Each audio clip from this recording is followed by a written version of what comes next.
Boa noite, galera. Estamos dando início a mais uma aula do canal Detonando Exatas e o assunto de hoje vai ser a equação do segundo grau, tá certo? Então, primeiro de tudo, nós temos que saber por que é a equação e o porquê de ser do segundo grau, beleza? Para essa equação, nós temos que ter uma variável desconhecida, tá certo? E o símbolo de igualdade, tá certo? Geralmente a variável desconhecida é um x ou um y, tá certo? Então, no meu caso aqui, eu estou adotando como se fosse o x, tá certo? E por que do segundo grau? Porque na minha expressão, quando eu for analisar o termo de maior expoente, esse expoente tem que ser o 2, beleza? Então, se eu tiver uma equação e eu ver que o x está elevado a 2, então é a equação do segundo grau. Agora, se eu tiver uma equação onde meu maior expoente é o 3, então vai ser uma equação do terceiro grau. E se for 4, então vai ser uma equação quadrada, beleza? E se o x for elevado a 1, aí sim vai ser a equação do primeiro grau, que é a mais fácil de todas, beleza? Mas no nosso caso aqui é a equação do segundo grau, beleza? Então, tem que ter uma variável desconhecida, tem que ter o símbolo de igualdade e essa variável desconhecida tem que estar elevado a 2, beleza? Tá certo? Existem dois tipos de equação. Tem a equação completa e tem a equação incompleta. A completa é porque ela vai ter os três coeficientes, os coeficientes A, B e C, beleza? A forma incompleta é que vai estar faltando ou o coeficiente B, ou o coeficiente C, ou B e C, mas não pode faltar o coeficiente A, beleza? Porque se tiver faltar o coeficiente A, se faltar o coeficiente A, nós não vamos estar mais lidando com a equação do segundo grau, e sim a equação do primeiro grau, tá certo?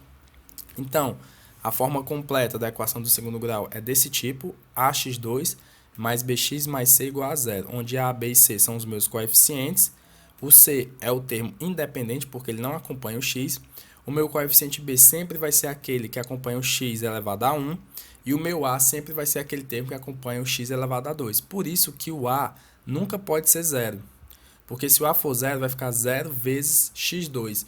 Todo número multiplicado por zero é zero. Então, a expressão ficaria bx mais c igual a zero, ou seja, passaria a ser uma equação do primeiro grau, tá certo? Beleza? Mas nós temos também as formas incompletas, né? Nesse caso aí, tá faltando o c, tranquilo? Então, ficou ax2 mais bx igual a zero, que nós vamos ver como resolver quando tiver desse tipo. Nós também temos ax2 mais c igual a zero, ou seja, está faltando o b, ou podemos também lidar com questões que está faltando o b e o c, que é o mais fácil, que também é uma forma incompleta, tá certo? Então, nós vamos ver agora como resolver cada uma delas, tá certo? Tranquilo? Então, vamos lá. Quando for da forma completa, ou seja, se tiver os três coeficientes A, B e C, eu posso resolver de duas maneiras. Pela soma e pelo produto, ou por Bhaskara, a famosa fórmula de Bhaskara, tá certo?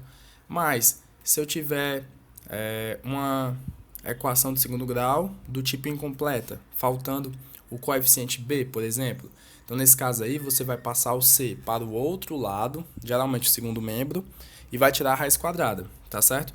Tem outra maneira também de resolver esse tipo, através de produto notável, que eu também vou mostrar nos exemplos, tá certo? Se eu tiver uma equação de segundo grau do tipo incompleta, faltando o coeficiente C, aí nesse caso eu coloco o x em evidência, vai ficar um produto de dois termos, sendo que uma das raízes obrigatoriamente vai ser zero, tá certo? E a outra raiz a gente descobre por meio da equação do primeiro grau, que é bem simples, tá certo? E o mais fácil de todos, se estiver faltando B e o C, significa que as raízes serão iguais a zero. As duas raízes serão iguais a zero. Por que são duas raízes? Porque é a equação do segundo grau. Então, em regra, eu tenho duas raízes, beleza?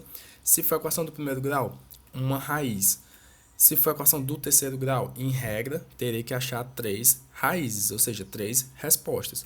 E se for a equação biquadrada, eu terei que achar quatro respostas. Em regra, né? Mas pode haver casos que você acha menos raízes, mas em regra, você vai ter que achar quatro raízes. Ou seja, o expoente vai me dizer a quantidade de raízes que eu tenho que achar, tá certo? Agora eu vou falar um pouquinho sobre o famoso delta ou discriminante, que é uma fórmula que está embutida na fórmula de Bhaskara, tá certo? O delta ele vai me dar um norte para quando eu for achar as raízes, como por exemplo, eu apliquei a fórmula, né, b ao quadrado menos 4ac, e eu achei que o delta deu igual a zero. Isso para mim significa que as respostas x1 vai ser igual à resposta x2. Significa que as minhas raízes serão iguais. Não necessariamente iguais a zero, mas serão iguais. Tá certo? x1 vai ser igual a x2. Beleza?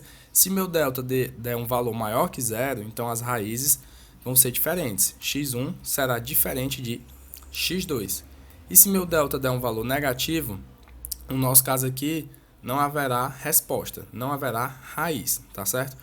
Mas isso aí não significa que não tenha raiz. Na verdade tem, mas está relacionado ao conjunto dos números complexos, que nós não vamos ver aqui, que é parte real, parte imaginária, isso aí não nos interessa, tá certo?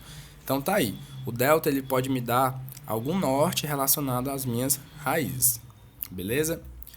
Agora nós vamos ver aqui, ó, quando a gente tem da forma completa, né? Nós vimos anteriormente que eu posso resolver por soma e produto ou por Bhaskara. Como é a fórmula da soma e do produto? A soma é bem simples, é igual a menos b sobre a, onde esse menos é da fórmula, tá certo? Então, quando eu lider com a equação de segundo grau, eu tenho que primeiro separar quem são os meus coeficientes, a, b e c, e depois substituir, beleza? E quando a gente está substituindo número por letra ou letra por número, sempre coloco parêntese para indicar que você está substituindo, beleza? E como é a fórmula do produto? A fórmula do produto é C sobre A, beleza? Então, a soma, menos B sobre A, e o produto, C sobre A, beleza? Tranquilo? E nós temos também outra forma de resolver a equação do tipo completa, que é através do Bhaskara. E como é a fórmula do Bhaskara? É menos B mais ou menos raiz de delta sobre 2A, sendo que o delta é aquela fórmula lá que nós vimos, b ao quadrado menos 4ac. E esse mais ou menos é porque depois a gente separa, vai ficar assim, x uma linha, menos b mais raiz de delta sobre 2a. X duas linhas, menos b menos raiz de delta sobre 2a, beleza? Então, fica aí para o próximo vídeo que eu vou tratar de exemplos, tá certo, pessoal?